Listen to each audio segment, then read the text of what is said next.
Até aproveitar que você tocou no ponto das universidades para trazer uma outra camada dessa história, porque depois de 2 meses, os professores de universidades e institutos federais de educação decidiram acabar com a greve em todo o país. Então, a Janaína Camilo vai trazer os detalhes para a gente agora, para depois nós jogarmos também para o debate, né, Janaína? Conta aí como é que foi essa decisão de voltar, então, ao trabalho agora. Pois é, os professores universitários, Evandro, decidiram aceitar aí a proposta do governo, porque eles queriam, os professores, um aumento neste ano, mas o governo alegava durante esse tempo todo que não seria possível um reajuste neste ano, porque não caberia no orçamento. Então a proposta foi a seguinte, que os professores aceitaram um reajuste de 9% em janeiro de 2025 e outro reajuste de 3,5% em maio de 2026, então somando tudo 12,5%.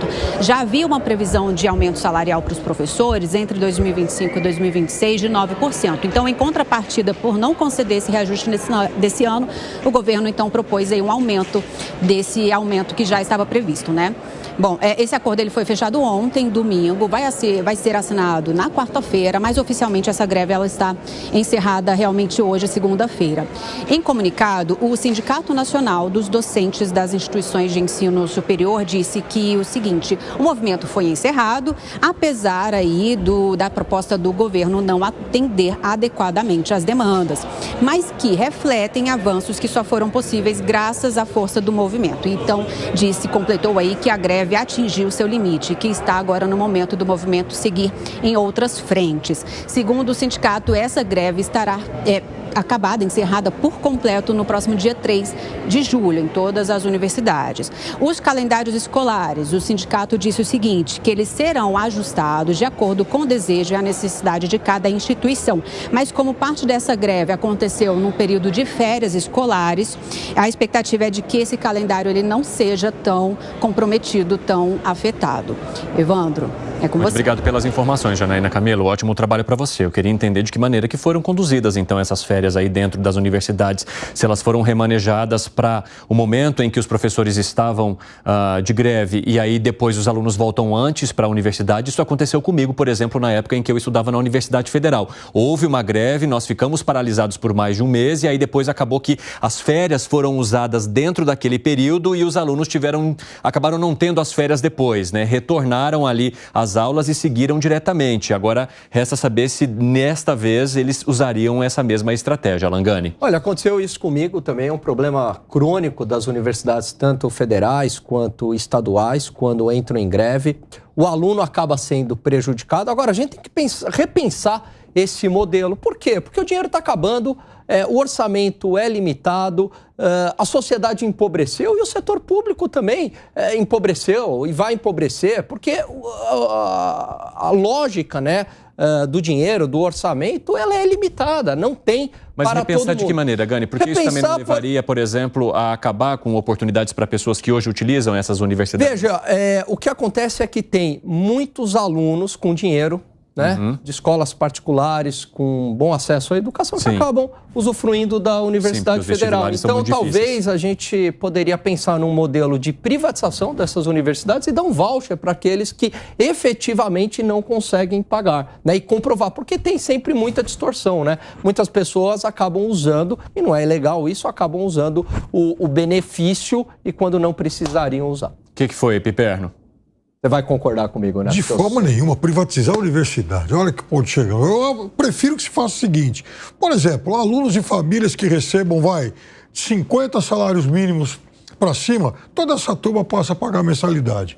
É uma forma de você ajudar, subsidiar essas universidades. Até porque as pessoas vieram do ensino privado, depois vão disputar. Você me permite? Nos Estados Unidos você tem um modelo que é híbrido. Você tem a universidade pública, só que tem uma contribuição por parte do aluno. Então, ela é pública, mas o aluno paga, obviamente, que ele paga menos do que uma particular. Mas, enfim, é uma maneira de se garantir a viabilidade do ensino. Caso contrário, o dinheiro... Não, aqui no Brasil tem, por exemplo, a UEL, a Universidade Estadual de Londrina, a Universidade Estadual de Maringá, são universidades estaduais e que cobram mensalidades. Isso. Agora, Zé Maria Trindade, você acha que esse acordo aí apresentado pelo governo federal, ele pode resolver a questão a longo prazo, porque os professores têm várias outras exigências dentro do projeto de carreira nas universidades e nos institutos?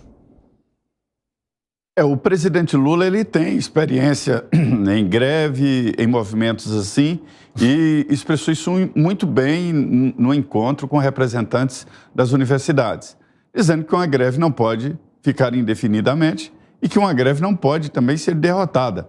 Mas essa greve foi derrotada. O principal objetivo dela era recomposição salarial, ou aumento salarial, isso é um nome bonitinho para aumento salarial. E também o orçamento para as universidades federais e institutos, né? Eles não conseguiram isso. Mas o governo deu a mão, né? Apresentou uma proposta para eles terem uma saída moral da greve, foi o que aconteceu. Na prática, o que acontece é o de sempre.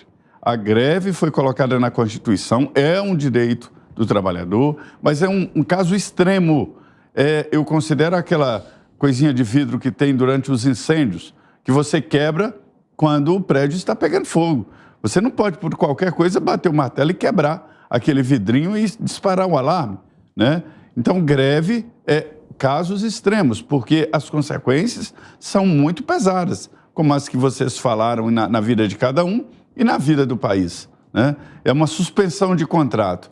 E essas greves, elas só são duradouras e acontecem no serviço público. Eu não vejo a iniciativa privada entrando em greve por qualquer motivo. E as universidades estão muito bem. E quando se fala em verbas para a educação, 85% dessas verbas para a educação vão para salários. Ou seja, o Ministério da Educação, um cabidão de emprego e uma folha de pagamento. Fala, seu Segré. Em 2012, estava checando agora, foi a maior greve de professores, 82 dias. Essa acho que foi de 69 dias. A única coisa assim que me chama a atenção é assim. As universidades particulares, em geral, não têm greve de professores. As universidades públicas, muitas vezes, os professores das universidades públicas ganham mais que das universidades privadas. E aí a pergunta é, por que acontece isso? É uma lógica econômica curiosa. Se eu ganho 10 e outra pessoa que possa ser concorrente da minha profissão ganha 20, como que eu posso entrar em greve porque ele eventualmente ganha mais? Aí eu tenho a opção de ir para o lugar onde ele está ganhando mais. De repente ele pagará mais pelo meu trabalho. Não necessariamente como eu ganho menos, eu vou entrar em greve. Não sei, nunca fui a favor da greve. Concordo com o Zé Maria, o presidente tem muita experiência em greve, ele propiciou muitas, inclusive, e quando você negocia com um sindicato, e negocia com o sindicato, sempre o sindicato vai na maior, tudo que ele pode pedir, sabendo que ele não vai conseguir isso. E sempre a situação mais transparente para a negociação é abrir os números e mostrar, olha, eu chego até aqui e não consigo por isso. Tendo negociado, inclusive, de eu mudar o lugar com o sindicalista que estava negociando comigo e dizer, ok, vamos lá. Se você estivesse no meu lugar com essas referências, esses indicadores, o que você faria no meu lugar? Isso mostra a transparência e o respeito pela negociação. E deu certo, sempre deu certo. Mas o que me chama a atenção nessa negociação é que isso não poderia ser feito por uma razão muito simples. Quando o professor, o sindicalizado professor, vai negociar com o Estado e o Estado diz, eu não posso dar-te mais porque eu não tenho, sempre a resposta poderia ser, seria somente se você gastasse menos, e aí você teria. E é uma coisa que o governo não consegue explicar. Então, tem essa lógica.